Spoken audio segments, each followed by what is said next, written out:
Hoci je leto časom odpočinku a prázdnin, pre mnohých je obdobím rozhodovania sa, výberu predovšetkým vysokej školy, ktorá má byť primeraným a dôležitým základom pre budovanie svojej profesionálnej dráhy.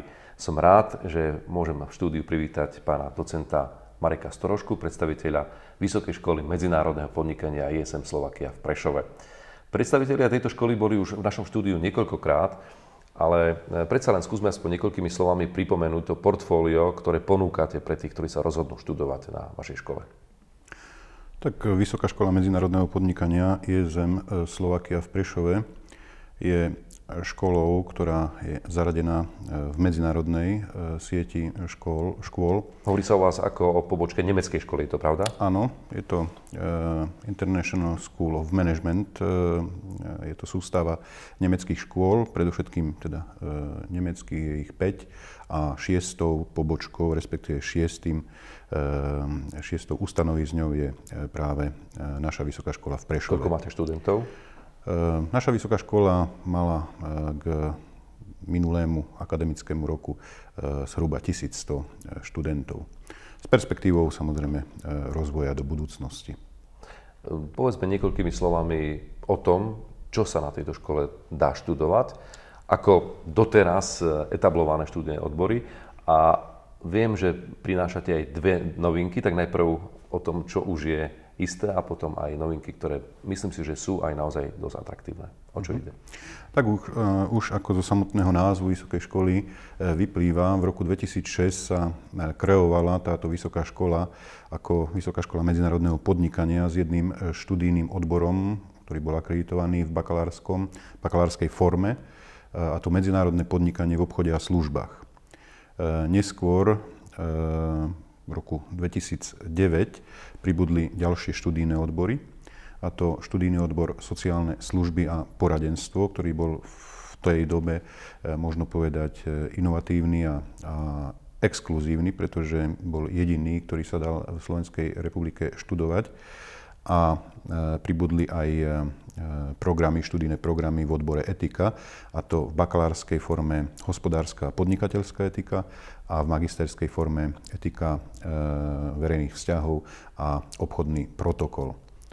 Takže už nie je to len portfólio týkajúce sa medzinárodného obchodu, ale dá sa povedať, že sú to aj oblasti, ktoré sa premietajú do spoločenského života u nás doma na Slovensku. Áno, ak by sme hľadali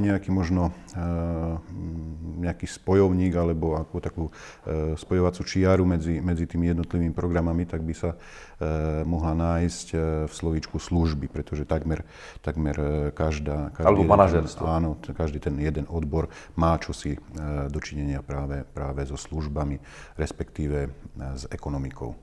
Viem, že akreditačná komisia už schválila jeden naozaj atraktívny študijný odbor. Čo to je?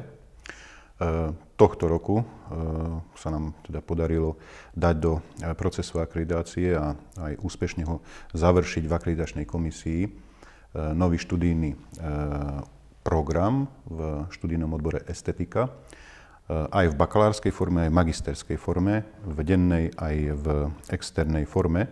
Na bakalárskom stupni je to teória, riadenie a služby v oblasti kultúry. Podobný, teda rovnaký názov je aj pre magisterský študijný odbor.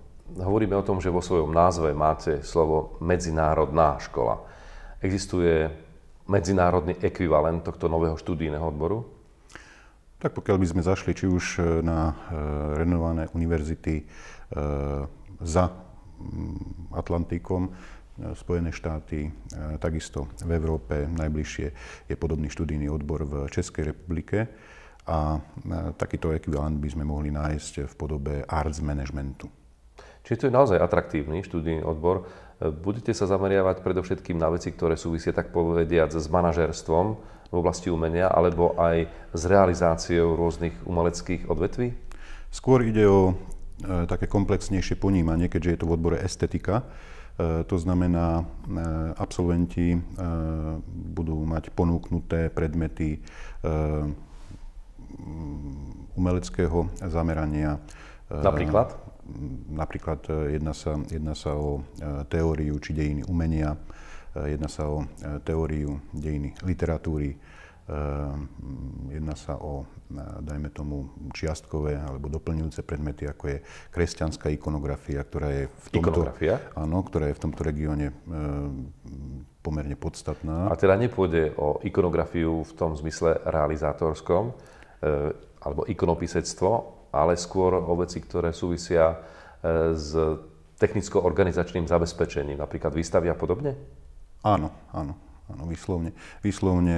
Jedná sa o profil absolventa, ktorý by sa mal uplatniť v kultúrnych inštitúciách. Mal by sa uplatniť ako,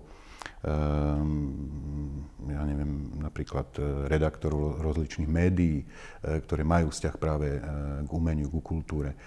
Takisto jedná sa o manažovanie spoločenských podujatí, rôznych eventov, ale aj poznanie kultúrnych pamiatok na Slovensku, ich interpretácia týchto kultúrnych diel, ktoré sa v nich nachádzajú a podobne. Ak sme hovorili o dvoch novinkách na pôde školy ISM Slovakia v Prešove, tak prvú sme už pomenovali, je to nový študijný odbor. A tou druhou novinkou je skutočnosť, že sa budete rozširovať i mimo regiónu východného Slovenska. Ten zámer súvisí, ak sa nemýlim, s mestom Zvolen. Prečo práve toto mesto? Vo Zvolene vedenie školy našlo pochopenie a zázemie preto, aby s kolektívom, ktorý sa tam vytvoril, mohla škola ponúknuť na akreditáciu nový študijný alebo staronový študijný program Medzinárodné podnikanie v obchode a službách. Teda nový kolektív, ale program, ktorý je už overený v Prešove, budú môcť záujemcovia nájsť aj v meste Zvolen. Ak sme hovorili o tom, že ste vlastne istou podobou nemeckej školy na Slovensku, tak ten Zvolen bude vašou pobočkou, alebo bude to pobočkou tých nemeckých ekvivalentov? Každá jedna z týchto škôl, ktoré sú v tejto sústave ISM, je samostatnou jednotkou, možno povedať, a preto aj to pracovisko, ktoré bude vo Zvolene, bude pracoviskom Vysokej školy medzinárodného podnikania tu na Slovensku, teda čo by mali urobiť, Slovakia. Čo by mali urobiť tí, ktorí majú záujem študovať na vašej škole, či už vo Zvolene alebo v Prešove? Tak myslím, v prvom rade je to sledovanie informácií o našej škole, či už je to prostredníctvom nejakého osobného kontaktu cez našich bývalých študentov, respektíve terajších študentov. Je tam internetová stránka, na ktorej môžu nájsť záujemcovia aktuálne informácie. Prostredníctvom iných, prostredníctvom iných médií a podobne. Ďakujem za návštevu, informácie. Myslím si, že je vždy dobré, ak mladí ľudia majú alternatívu väčšieho, širšieho profesionálneho zdokonaľovania sa. A to bož, ak je to v súvislosti so školou, ktorá ponúka atraktívne študijné odbory.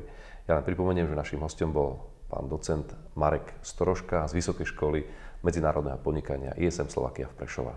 Ďakujem. Ďakujem.